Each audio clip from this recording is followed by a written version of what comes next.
Hi everyone, आप सभी का हमारे यूट्यूब चैनल पे वेलकम है।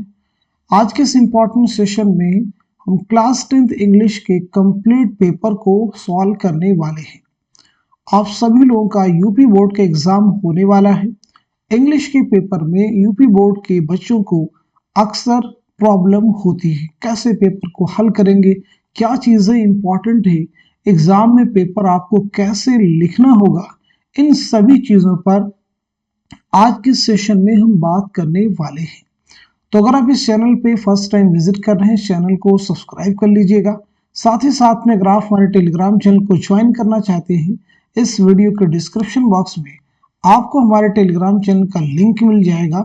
वहां से सीधे आप हमारे टेलीग्राम चैनल को ज्वाइन कर सकते हैं और अपने एग्जाम की शानदार प्रिपरेशन कर सकते हैं।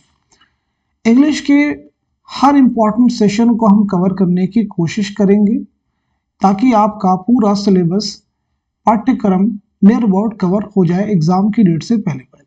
देखिए, स्टार्टिंग में आपको इंस्ट्रक्शन मिलेंगे। इंस्ट्रक्शन का मतलब यह है कि क्या क्या आपको करना होगा। इस पेपर में कहा जा रहा है कि स्टार्टिंग के जो 15 मिनट है वो आपको क्वेश्चन को रीड करने के लिए है। सभी क्वेश्चंस कंपलसरी यानी हल करना है। इस पेपर में दो सेक्शन है, दो पार्ट है, पार्ट ए है, पार्ट बी है। पार्ट ए में 20 मल्टीपल चॉइस क्वेश्चन होंगे यानी ऑब्जेक्टिव क्वेश्चन होंगे जिन्हें कॉपी में लिखना नहीं होगा बल्कि उनके जवाबात, उनके आंसर्स ओएमआर शीट में आपको फिल करने होंगे। पार्ट ए में हो गया। अब पार्ट बी में जो होंगे आपके 50 क्वेश्चंस, कैसे 50 मार्क्स के क्वेश्चन आपके होंगे पार्ट बी में। इनके जवाबात आपको कॉपी में लिखने होंगे। तो चलिए पेपर को हल करते हैं। पार्ट ए में देखिए, सबसे पहले आपके सामने एक पैसेज दिया गया। पैसेज को आपको रीड करना होगा अच्छे से। An old man was distressed because his sons always quarreled with one another. एक बूढ़ा आदमी जो था बहुत परेशान था, बहुत दुखी था क्योंकि उसके लड़के जो हमेशा एक दूसरे से लड़ते थे। One day he called them, एक दिन उसने उनको बुलाया, ठीक है, and showed them a bundle of sticks tied together, और उन सबको जो है एक लकड़ियों का जो है गट्ठर टाइट बंधा हुआ दिया। He asked if any one of them was stronger enough to break them. First one and then another tried, but they all failed. He then untied the bundle and told them to break each stick separately. This they did easily, and all the sticks were soon broken into pieces. Thus he taught them that untied they would be strong, but disunited they would always be weak. यानी अगर वो मिलकर रहेंगे जैसे लकड़ी का गट्ठर है, अगर वो एक साथ में है तो उसे तोड़ना मुश्किल है, लेकिन अगर उनको टुकड़े टुकड़ों में कर दिया जाए तो उसे कोई भी आसानी से तोड़ सकता है। यही बूढ़े आदमी ने अपने लड़कों को लेसन दी, नसीहत की। अब इस पैसेज से कुछ क्वेश्चन देखिए आपके सामने हैं, आप मुझे बताइए इनके जवाब क्या होंगे। जैसे पहला क्वेश्चन है, An old man was distressed because his sons quarreled sometimes with him. His sons quarreled with their friends. His sons always quarreled with one another. His sons did not quarrel. तो देखिए पहले ही जवाब मिल जाएगा आपको। His sons always quarreled with another। तो हमारा जवाब क्या हो जाएगा, तो आप नोट कर लीजिएगा। हमारा जवाब हो जाएगा तीसरा जो ऑप्शन है ये बिल्कुल दुरुस्त हो जाएगा। His sons always quarreled with one another, यानी उसके लड़के हमेशा एक दूसरे से लड़ते रहते थे। जैसे दूसरा क्वेश्चन देखिए, पैसे से क्या पूछा गया है। An old man was distressed, it means he was happy, helpful, angry, sad। यहाँ पे पूछा गया है कि एक बूढ़ा आदमी डिस्ट्रेस है, इसका मतलब क्या है, तो इसका मतलब यह है कि वह दुखी था। डिस्ट्रेस का मतलब क्या, दुखी था यानी सैड था। Which word in the passage is opposite of weak, यानी weak का अपोजिट पैसेज में कौन सा वर्ड, weak का मतलब कमजोर, तो इसका अपोजिट क्या हो जाएगा, स्ट्रॉन्ग यानी मजबूत। नोट कर लीजिए। चलिए नेक्स्ट क्वेश्चन देखिए आपके सामने है। His friend before he reached there, बहुत अहम क्वेश्चन है। पहले ऑप्शन में देखिए गोज है, दूसरे में वेंट है, तीसरे में हैड गॉन है और चौथे ऑप्शन में विल बी गोइंग। पहले इसका आप जवाब नोट कर लीजिए, आंसर क्या हो जाएगा, तो नोट कर लीजिएगा। इस सवाल का सही जवाब हो जाएगा हमारा तीसरा ऑप्शन यानी हैड गॉन। अब इसके पीछे का थोड़ा कॉन्सेप्ट भी समझ लीजिएगा। सेकंड में अगर आप देखते हैं तो बिफोर है और उसके बाद में सब्जेक्ट वर्ब की सेकंड फॉर्म और देयर, यानी यहाँ पे बिफोर के बाद में कौन सा है, पास्ट इंडेफिनिट टेंस है। क्या है, पास्ट इंडेफिनिट टेंस है, समझिएगा पास्ट इंडेफिनिट। तो याद रखेंगे जब भी हम बिफोर के बाद में बिफोर के बाद में पास्ट इंडेफिनिट यूज कर रहे होंगे तो उसके पहले क्या आएगा, पास्ट परफेक्ट टेंस। और पास्ट परफेक्ट टेंस की पहचान क्या होती है, had plus V third, had plus V third यानी हैड गुण आना चाहिए। क्लियर है। इसको और भी मैं शॉर्ट में कर दूं, अगर आपको कहीं बिफोर और आफ्टर के केसेस में, समझिएगा, बिफोर और आफ्टर, बिफोर और आफ्टर के केसेस में प्रॉब्लम हो रही है तो उसको कैसे हल करेंगे जरा समझिएगा। देखिए बिफोर का मतलब क्या होता है, पहले, तो याद रखिए, जहन में बिठा लीजिएगा कि बिफोर का मतलब जब पहले होगा तो बिफोर के पहले क्या आएगा, पास्ट परफेक्ट टेंस आएगा और उसके बाद में पास्ट इंडेफिनिट होगा। अगर यहाँ पे आफ्टर यूज होगा, यानी जब भी पास्ट इंडेफिनिट और पास्ट परफेक्ट में आपको प्रॉब्लम, तो ये रूल अप्लाई कीजिएगा। अगर आफ्टर का यूज होगा तो आफ्टर का मतलब क्या होता है, बाद में, यानी पास्ट परफेक्ट टेंस बाद में आएगा, समझ लीजिएगा। बिफोर का मतलब पहले तो पास्ट परफेक्ट टेंस पहले, आफ्टर का मतलब बाद में तो पास्ट परफेक्ट टेंस बाद में।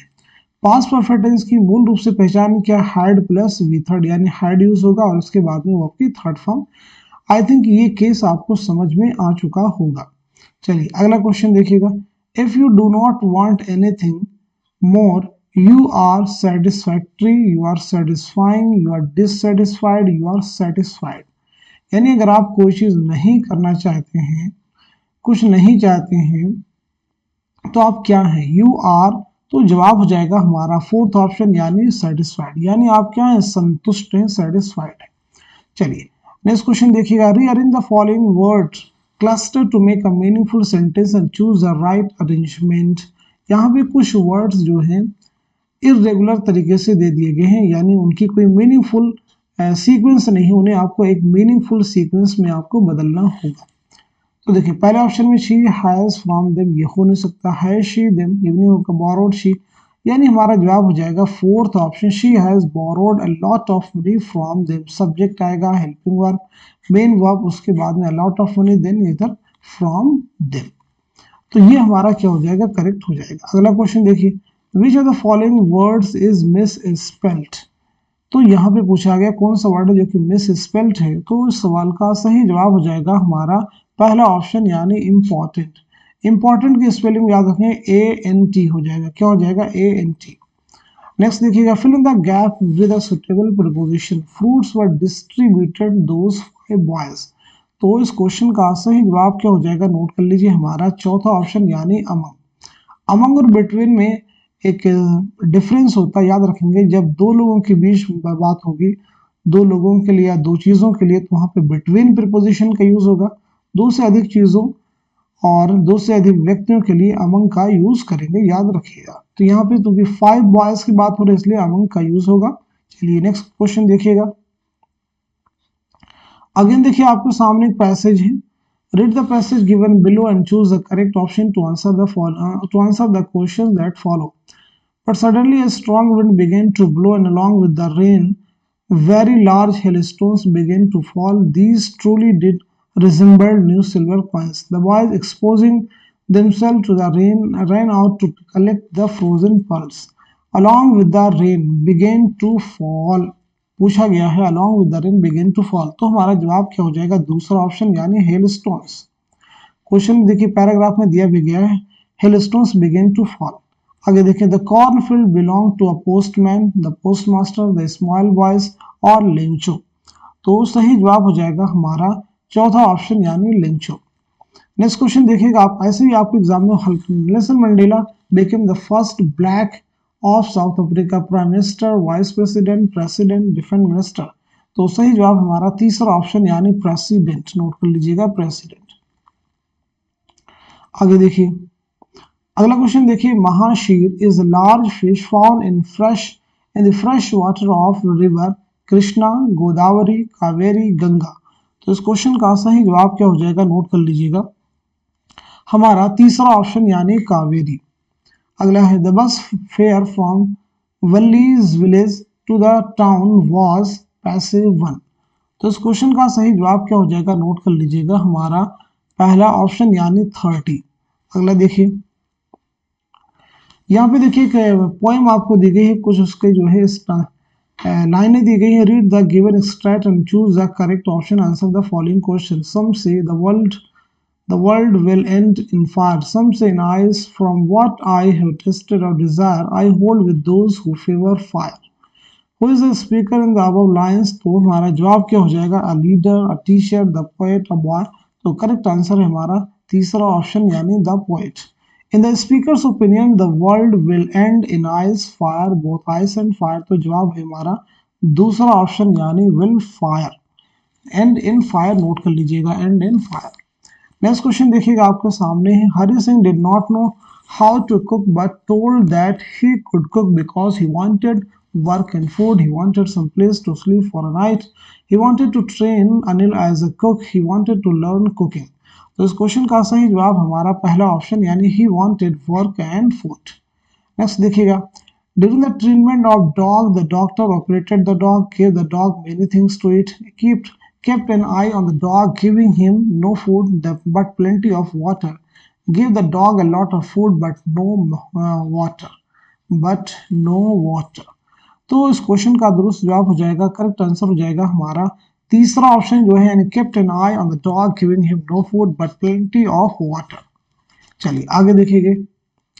A bride's mother gifted him a book entitled The Travel of Viceroy Butterfly, The Travel of Monarch Butterfly, The Travel of Monarch 10, Habitat of Monarch Butterflies. तो इस क्वेश्चन का सही जवाब क्या हो जाएगा हमारा तीसरा ऑप्शन नोट कर लीजिएगा. अगला क्वेश्चन देखिए आपके सामने. Which of the following statement is correct? Matilda borrowed a necklace of real diamond but returned a necklace of artificial diamond.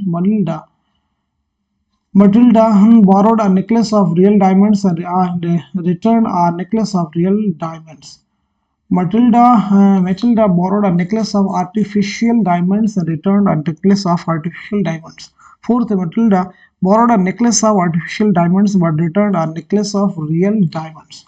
तो इस क्वेश्चन का सही जवाब क्या हो जाएगा नोट कर लीजिएगा हमारा चौथा ऑप्शन.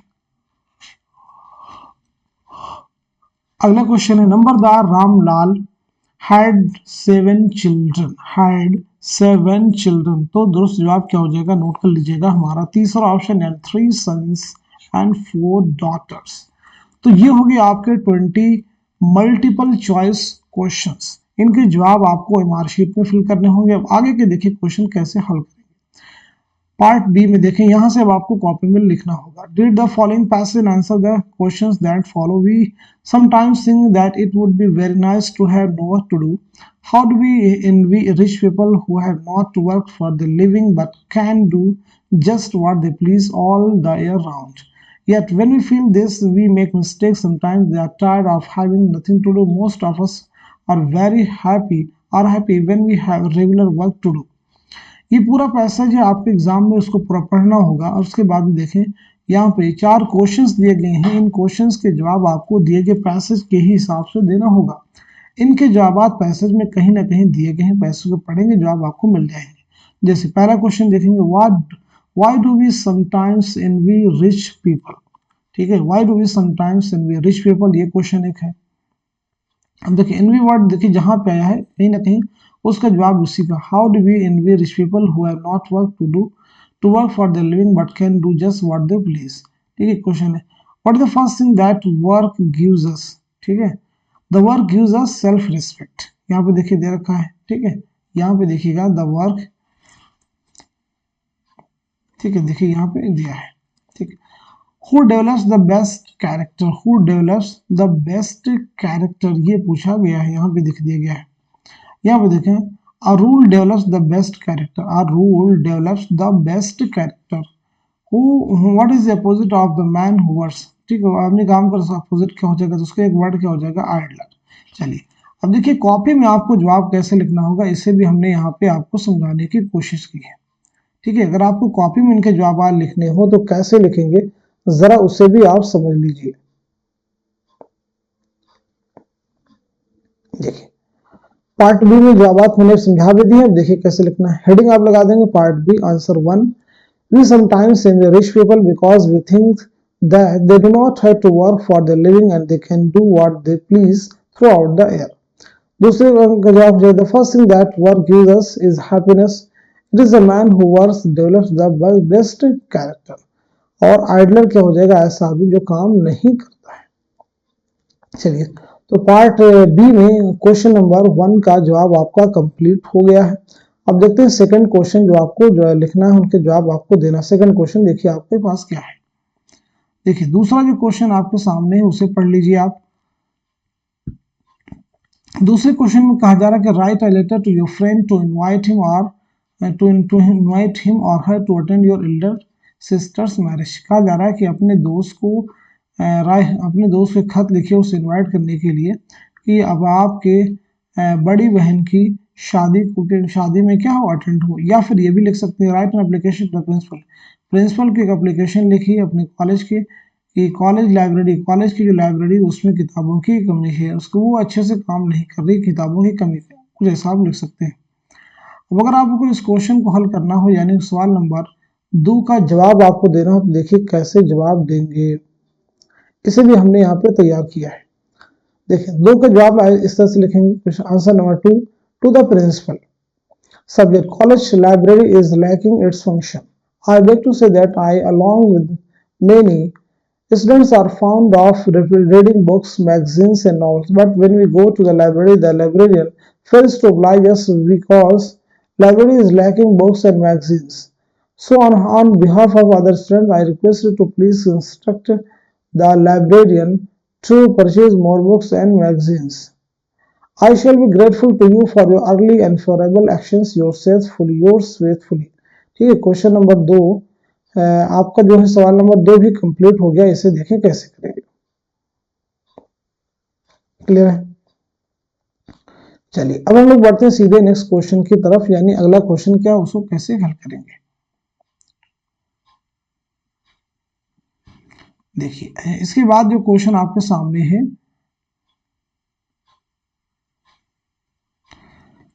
थर्ड क्वेश्चन में आपको कैसे लिखना है, तो इसे आपको अपने हिसाब से लिखना होगा। इसमें आपके अपने अंडरस्टैंडिंग होती है, अपनी समझ होती है, उसके अकॉर्डिंग आपको ऐसे लिखना होगा। इसके जवाब आप अपने आप से आप लिखेंगे। चलिए आगे देखिएगा फोर्थ क्वेश्चन। क्वेश्चन नंबर 4 में देखिए बहुत अहम चीजें हैं, ये आप कैसे करेंगे इसे हम जरा समझते हैं। 4 में देखें मोहन से to Seema please help me. तो आपको इन डायरेक्ट स्पीच चेंज करना है, तो क्या हो जाएगा Mohan requested Seema to help him हो जाएगा। इसका जवाब भी आपको मिलेगा। Change the following into passive voice. I am writing a letter, तो इसका क्या हो जाएगा a letter is being written by me. She said to me have you ever been to Goa, तो यहाँ पे क्या हो जाएगा शी को कैपिटल करेंगे, सेड टू मी, ठीक है, यहाँ पे कॉमा लगाएंगे, यहाँ पे इन्वर्टेड कॉमा, एच को कैपिटल करेंगे और इसको भी कैपिटल करेंगे। इसके बाद में क्वेश्चन मार्क लगाएंगे, इन्वर्टेड कॉमा करेंगे यानी पंक्चुएट करेंगे। और इसके बाद देखिए पैसेज इसको आपको ट्रांसलेट भी करना होगा। तो क्वेश्चन नंबर देखिए 4 का जवाब कैसे लिखेंगे जरा इसे हम डिटेल में समझ लेते हैं।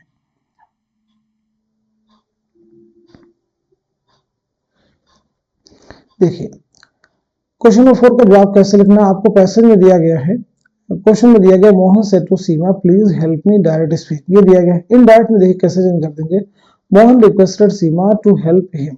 कैसे देखिए क्या, जब भी प्लीज वर्ड आएगा यानी इंपरेटिव सेंटेंस होंगे तो उसमें सिर्फ हम टू का यूज करेंगे।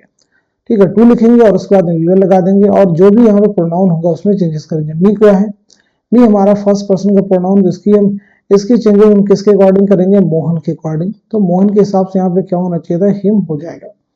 आगे देखिए I am writing a letter, I am writing a reactive voice यानी सब्जेक्ट यहाँ पे काम करने वाला डूअर। अब देखिए यहाँ पे किसको कैसे बनाना होगा, a letter is being written by मी।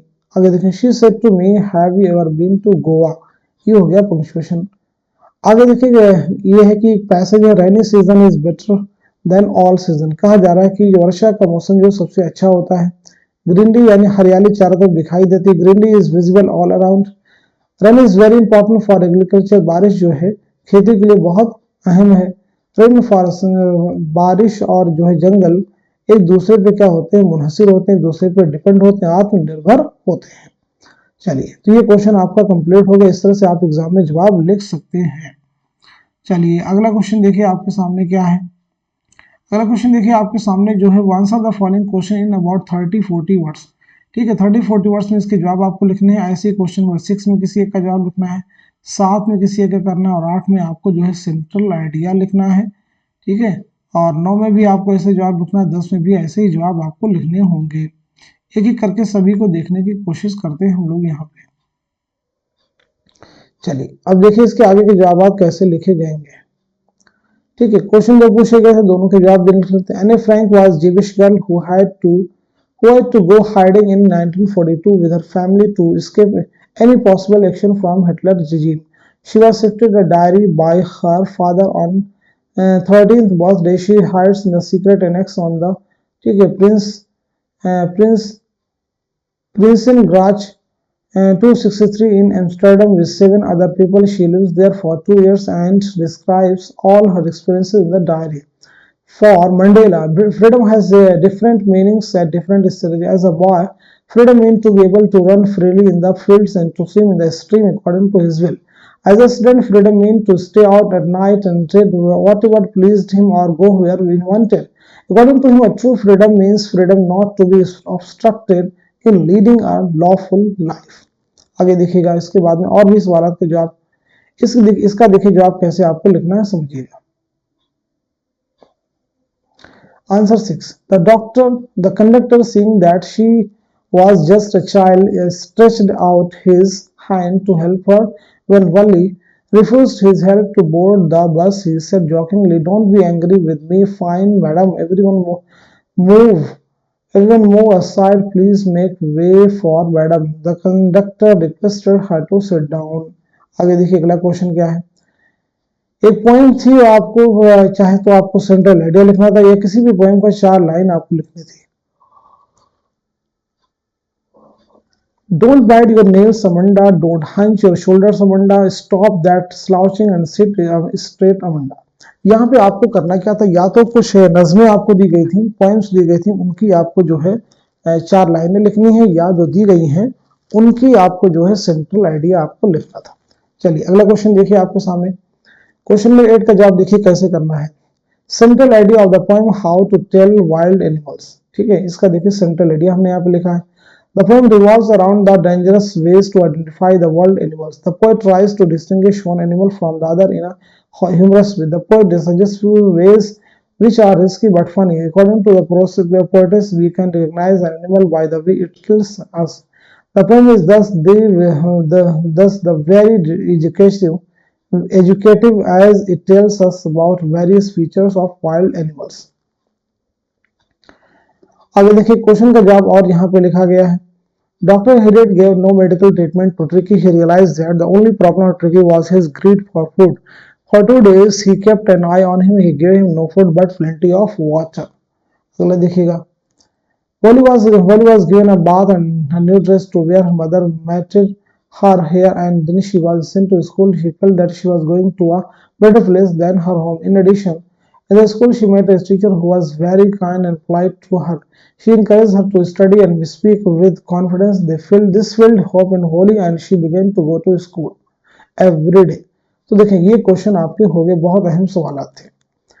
इनके जवाब भी हमने आपको कैसे लिखना है सभी चीजें हमने यहाँ पे आपके लिए क्लियर कर दी है, क्योंकि ये सब चीजें इंपॉर्टेंट है। देखिए ये क्वेश्चन से आपके क्वेश्चन नंबर 8 तक यहाँ हो गया था। 9 क्वेश्चन देखिए, answer any of the following question in 30-40 words. 30-40 words में 2 क्वेश्चन में से किसी एक का जवाब लिखना था। ऐसे ही answer any of the following 50-60 words में किसी एक का जवाब लिखना था आपको। तो इस तरह से आज हम सब ने मिलजुल करके क्लास 10th इंग्लिश का एक कंप्लीट पेपर हल कर लिया है। उम्मीद करता हूं कि ये पेपर आने वाले एग्जाम में जरूर आपके लिए हेल्पफुल साबित होगा।